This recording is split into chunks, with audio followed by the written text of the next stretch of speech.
Okay, hello everybody, and happy Sunday to me, but I don't know what day it is for you when you're watching this, so happy day, whatever day it is. The sun is shining and it's beautiful here right now, so hopefully it is when you're watching this. Okay, so this is hopefully a pretty good setup that you guys can see and hear everything okay. I know it's not ideal, but I will do my best, and as always, our plan is flexible, right? So if something isn't working, you'll let me know and we'll come up with a better solution.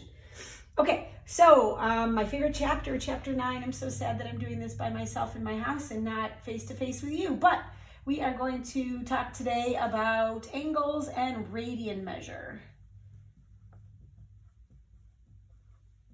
All right, so this is part of section 9.2 in your textbook. So if you need an additional reference, hey, our textbook's fantastic. But in all seriousness, if you need something else, the textbook would give you some good information as well.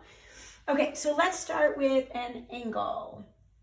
You've all taken geometry, well, most of you, I think, but you hopefully at this point know what an angle is, right? But giving an actual definition is usually a little bit trickier. So an angle is simply a rotation about a point of an initial ray to its terminal ray.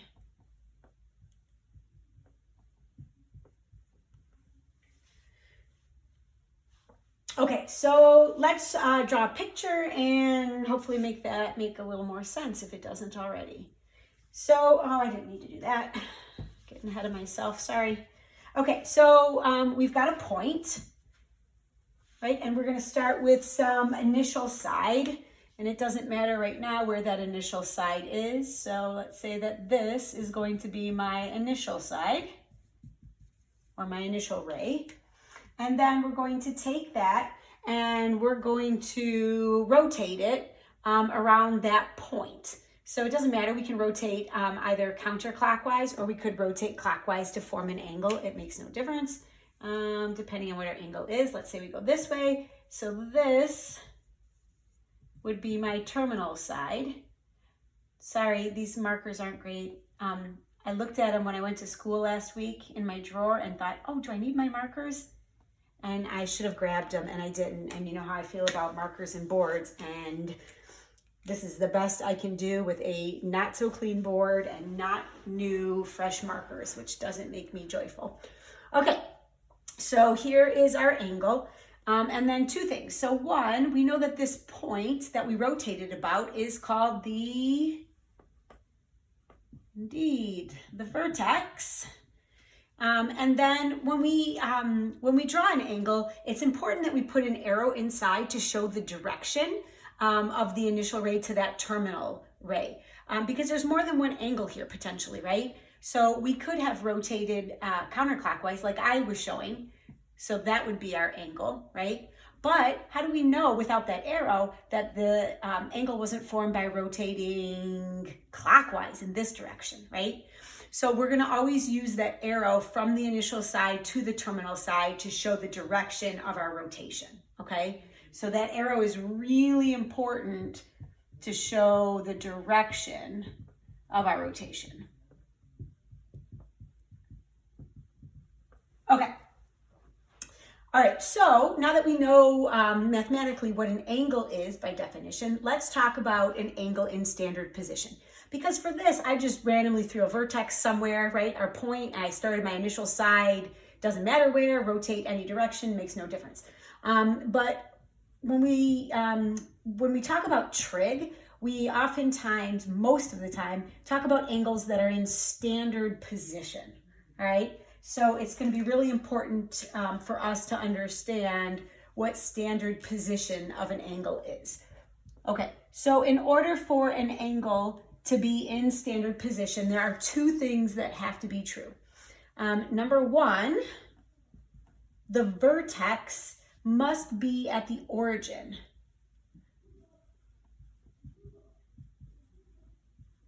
Oh, sorry, my handwriting's getting sloppier and sloppier. No surprise there, right? Okay, and then the second thing that is true is that the initial ray or the initial side is on the positive x-axis.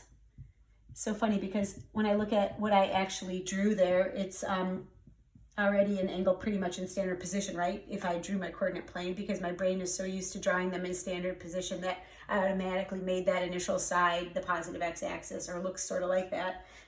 But that's just years of doing lots and lots of trig. Okay, so again, just so that you can see, we'll draw a coordinate plane, and let's say that this is A, this is B, this will be point C. Oops, I didn't mean to do that. Well, I guess it doesn't really matter, to be honest with you, but I didn't mean to do that. Okay, so if these are my 3 points, then I could create an angle, right? This side AB would have to be my initial side. So AB is the initial side. And then if I, again, depending on the direction that I rotate, right? If this is my terminal side then, so ray AC is my terminal side. All right, and let's say, I'm gonna say this is my direction of rotation. And then oftentimes we're gonna name that angle, we're gonna use Greek letters because Greek letters are fantastic, and so we'll call that angle theta. So theta then would be an angle that's considered to be in standard position because the vertex is at the origin and the initial side is on the positive x-axis. Okay, so once we have our angle here in standard position, we need to determine, how do we know whether that angle is a positive angle or a negative angle? And the direction of rotation tells us whether that angle is going to be positive or negative, okay? So if the angle moves, so an angle moving, let's say counterclockwise, like our angle theta here in the picture, an angle moving counterclockwise is going to be positive. And if the angle rotates in the opposite direction, so if I had defined this to be my angle with the with my little arrow showing the direction of rotation, so if I rotate clockwise, it's going to have a negative measure. Right? I didn't write the word measure, but you know, I'm lazy sometimes. So the angle itself obviously isn't negative or positive, but the measure of that angle is going to be either positive or negative. Okay, so hopefully we are good with all of that. So as we continue on here, let's talk about how we can measure angles. So obviously at this point, you know that you can measure angles using degrees, right? So that's the one way that you've probably named them up until this point. But there is another unit of measure that we often use when we measure angles, and that is called radians. So let me get rid of all this.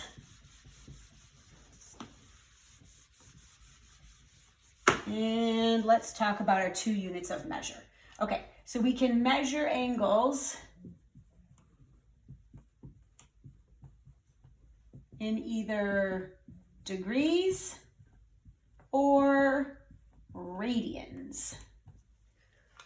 Okay, so we'll talk more about a radian in just a minute, but one thing to be aware of, and I mentioned this, or at least wrote it, I didn't mention it, but I wrote it when you did those assignments before spring break about using the degree symbol.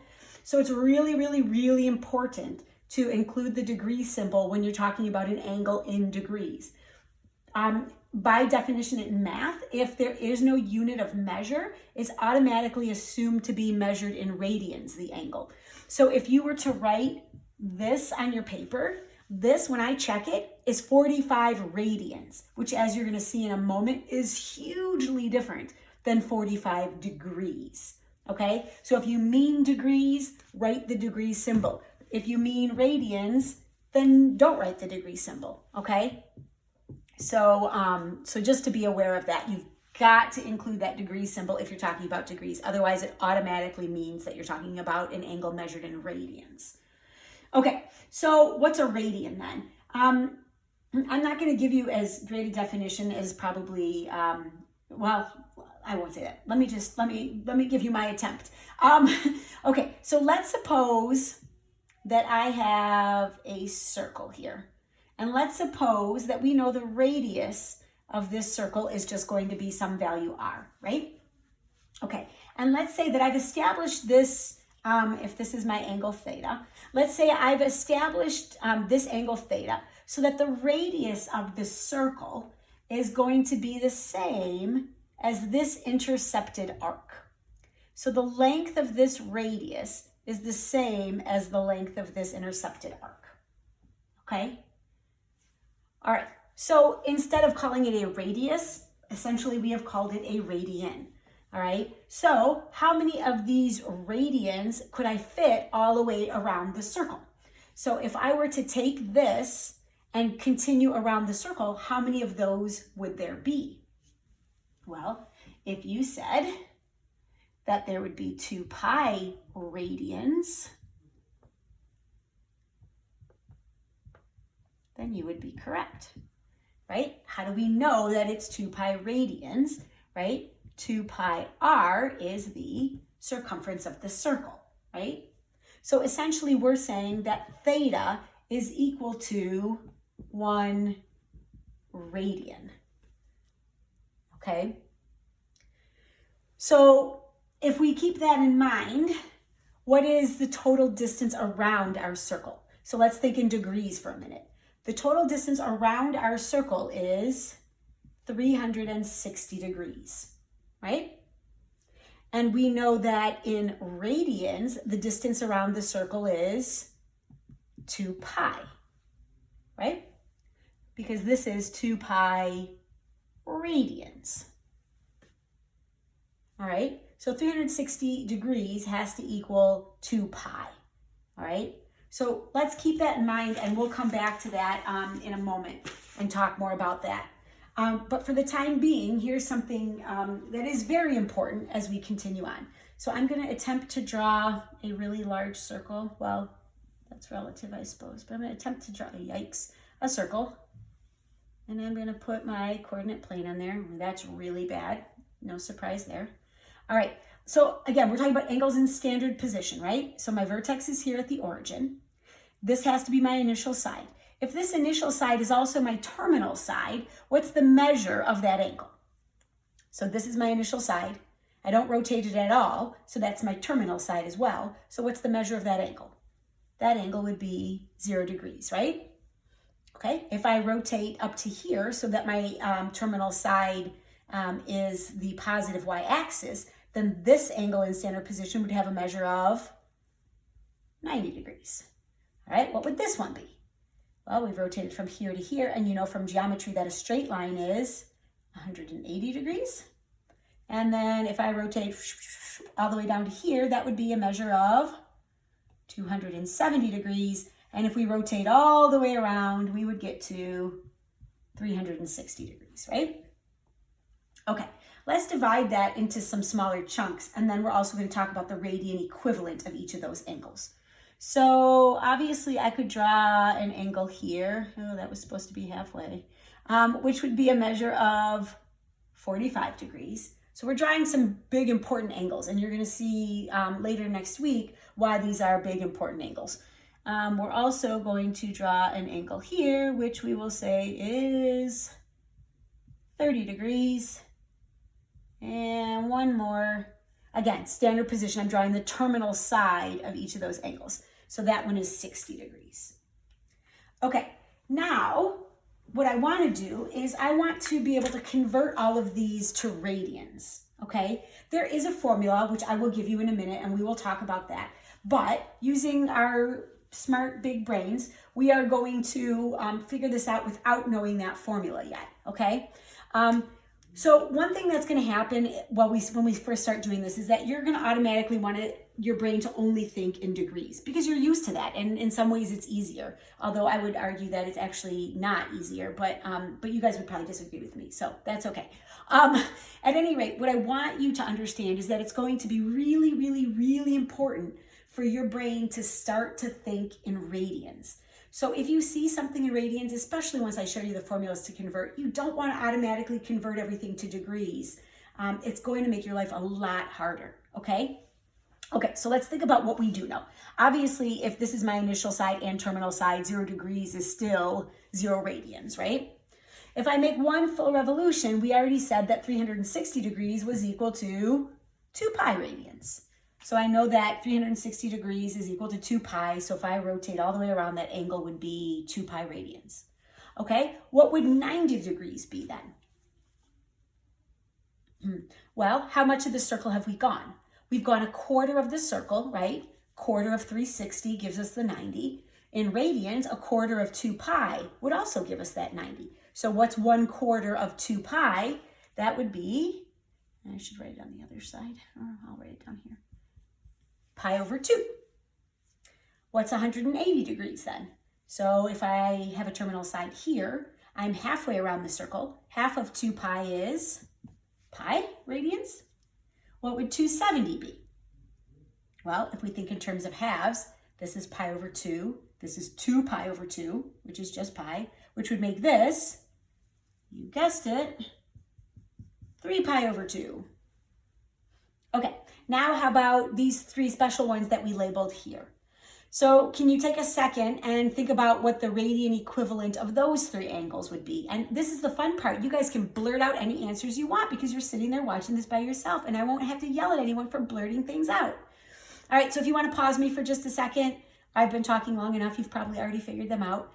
But see if you can think about what the radian measures of those 3 angles that we've given in degrees are, and how you can figure that out without a formula. So just based on what we already know. Okay, so let's start with a 30-degree angle. We know that 30, for example, is 1/3 of 90 degrees, right? So it should make sense that we should take 1/3 of pi over 2 as well. What's 1/3 of pi over 2? That would be pi over 6. So 30 degrees is equivalent to pi over 6 radians. How about 45? 45 degrees is half of 90 degrees. So half of pi over 2 is equal to pi over 4. And then our last one, 60 degrees.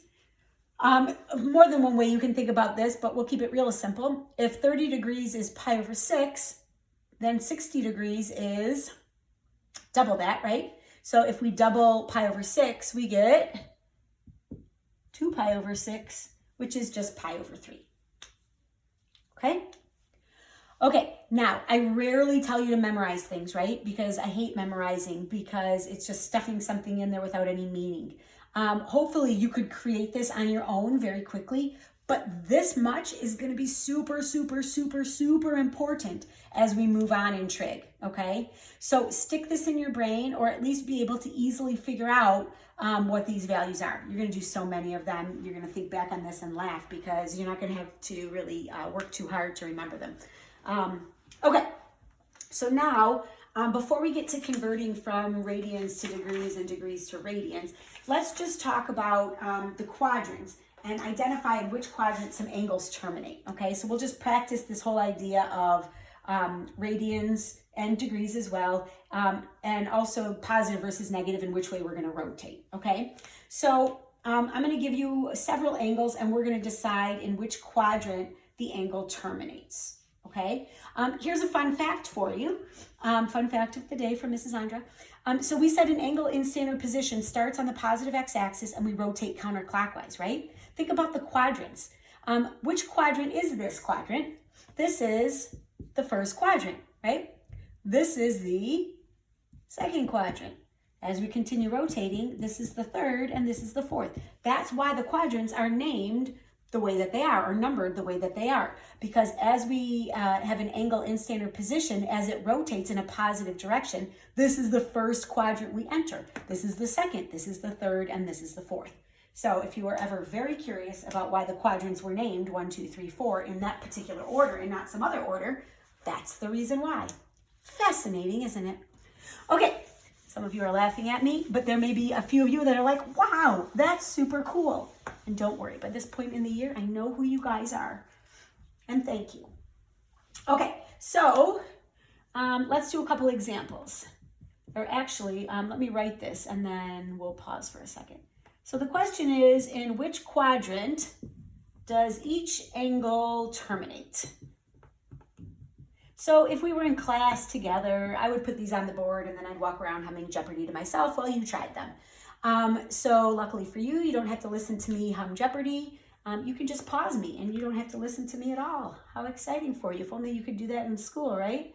So I'm going to give you, see already I'm thinking I'm going to give you a couple, but we all know it's going to be more than just a couple because they're too fun for me to only give you a couple. What else do we want to do? Oh, let's do this one and this one. Do I want to do that one? Sure. And then just for good measure, one more measure. Haha, didn't mean that to be funny. Okay, so these five, I want you to think about in which quadrant do each of these angles terminate, okay? Again, you can pause me if you want and try these on your own. And then you can, when you're ready, turn it back on and check and see if you were correct. It's kind of like you have a pause button to stop me from talking. It's kind of how I feel about the Zoom where I have a mute button and I could mute people. If only I could do that in class, that would be really awesome. Okay, so you're back or you never left, either way. Let's see how you did or how you would have done had you done them on your own. Don't be lazy bums. Let's start with 5 pi over 18. So I'm going to think of this and I'm going to sketch them because I like to see, it makes it a lot easier. You don't have to think so much in your head if you can just see them right there in front of you, right? So 5 pi over 18, let's think about what that looks like. So we're starting in standard position. In which direction are we rotating? So it's a positive angle measure, so we're rotating this way, right? Again, we're fighting the urge, and that's why I haven't showed you the formulas yet to convert because I don't want you to convert. But what we can do is look at the coefficient, right? Look at 5/18. This was 1/2 pi, right? This is 5/18 pi. This was 1 pi. This was 3/2 pi, and this is 2 pi, right? So where does 5/18 fall if we compare that to those coefficients? So is 5/18 bigger or smaller than 1/2? And if some of you are going, I don't know without my calculator, then I would be chucking my marker cap at you right now if I was with you. But 5/18 is definitely smaller than 1/2, right? So that means that it would have to terminate somewhere here in the first quadrant. Okay, how about number 2? Well, those in degrees are a whole lot simpler, right? So again, we're starting with our angle in standard position and we're going to rotate this time clockwise because the angle is a negative measure. 135 is between 90 and 180, so that angle would have to terminate in the third quadrant. Okay, how about number 3? Our angle is 425. So we're starting on the positive x-axis. This time we're rotating which way? We are rotating counterclockwise. All right, so here we've made one full revolution, right? That's 360 degrees. How much more do we have left to go if we've already rotated 360? Well, if we take 360 away from 425, that leaves us with 65 degrees. So that will put us here in the first quadrant again. All right, so far so good. Let's move on to number 4. So we're back to the dreaded radians. This time we are rotating in which direction? Since our angle has a negative measure, we are going to rotate clockwise, right? Okay, so let's think about this. Again, we're just looking at the coefficient. So we want negative 22/5, right? Negative 22/5 is negative 4 and 2/5. Yikes, I can't believe I wrote a mixed number. I never do that. So that means we could go 4 pi, right? This is 2 pi, one rotation. Another 2 pi gives us the 4 pi. Now we still have 2/5 left. We're going to compare 2/5 to our coefficients like we did here. Just remember we're rotating in the opposite direction, right? So this is really 1/2, 1, 3/2, and 2 this time. Oops, I didn't really need the pi, I guess. Okay, so is 2/5 more than 1/2 or greater than 1/2? 2/5 is definitely less than that. So we would terminate somewhere here in the fourth quadrant. Okay, last one, number 5. This one's the tricky one, right? So we've got to be careful with this. This is 5 what? If you said radians, ding, ding, ding, you're a winner. Okay, so remember that this is 5 radians, not 5 degrees. 5 degrees, super simple. That terminates in the first quadrant, right? 5 radians is a different story. All right, so let's think about this. We know this is 0, this is pi over 2, this is pi, and this is 3 pi over 2, and this is 2 pi, right? Well, we know that pi is approximately 3.14. We know 2 pi then is approximately 6.28. What's pi over 2 then? Well, what's halfway between 0 and 3.14? And again, don't tell me you can't figure that out, but you could type it into your calculator. That's approximately 1.57. All right, so that means each of these is roughly 1.57 radians, right? So if this is 3.14, then what's 3 pi over 2 approximately? Well, that would be 3.14 plus 1.57, which is about 4.71. Okay, now that should be a whole lot simpler, right? Where is 5 radians then? So we're rotating counterclockwise. As we rotate counterclockwise, here we hit 4.71 radians. If we get all the way to the positive x-axis, that'll be 6.28. 5 has to be somewhere in between those two, right? Which means we will again terminate in the 4th quadrant. Okay, so now that we've done that, and I've encouraged you over and over to think in radians and not always degrees, let's look at our formula to convert from radians to degrees and degrees to radians. So we said at the very beginning, or somewhere in the middle, somewhere along the way, that we know that 360 degrees, I'm going to write that using a word, right?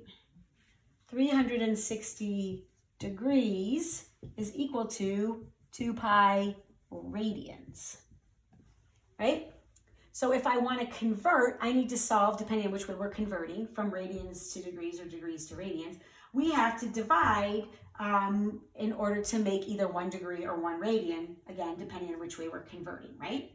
So let's suppose that we wanted to convert from degrees to radians. If we're going to convert from degrees, so if we want to go from degrees to radians, I need to know how many radians 1 degree is equivalent to, right? So I could take both sides and, these are not the prettiest colors, it's so disappointing, divide by 360, right? If I do that, then I'm left with 1 degree equals, we can simplify this, right? So this becomes pi over 180 radians. So we know that 1 degree is equal to pi over 180 radians. So if I want to convert from degrees to radians, then we're going to multiply the angle by what? Pi over 180. Okay? All right, now we could also go in the opposite direction, right?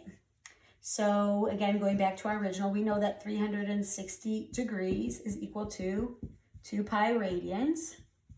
If I want to convert this time from radians to degrees, you probably could answer this without my doing it, but I'm going to do it anyway. We're going to multiply our angle by what?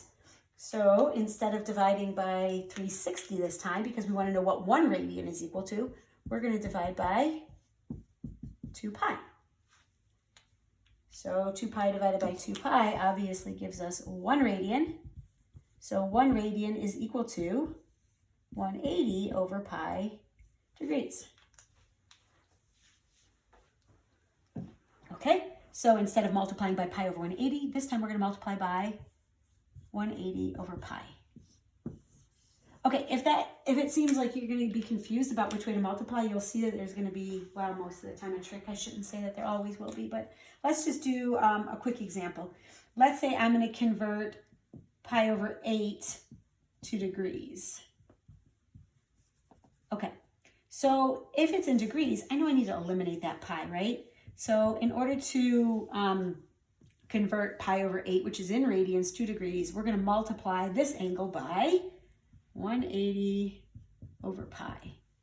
All right, what happens? Pi's cancel. We love when things cancel. So we're left with 180 over 8, which we would simplify, right? This is going to be a decimal, but we don't want to leave it like this because we would never say our angle is 180 over 8 degrees, right? So what we would really do is just divide and end up with 22.5 degrees. Okay? Let's say we're going to go in the opposite direction and we want to convert 170 degrees to radians. So we're going to take our angle of 170 and this time we're going to multiply by degrees to radians. We're going to multiply by, I'm pausing not because I don't know the answer. I hope you know that, just because I want you to think for a second and not me just blurt everything out. Okay, in this case, what happens? The zeros will cancel and we're left with 17 pi over 18. And that would be our angle in radians. Okay, so again, fight the urge to take every angle in degrees and convert it to radians. You'll see in the next lesson that you're going to have to start thinking even more so in terms of radians. And what I see people do sometimes is take every radian measure, convert it to degrees, and then if you need the answer in radians, then they're going to convert that back to radians. That's absolutely ridiculous. So please don't be that person. Let your brain start to think in radians as much as possible, okay? If the problem, aside from converting, if the problem is given to you in radians, your answer should always be in radians. If your original problem is given to you in degrees, then your answer should be given in degrees. And you shouldn't have to convert back and forth in order to do that, okay? Okay, so hopefully that made good sense. As always, we have our Zoom sessions coming up this week, so you can ask questions if you need to. Feel free to email me anytime, and if we need to set up some other Zooms, we can do that as well. So I will talk to you guys soon. Take care.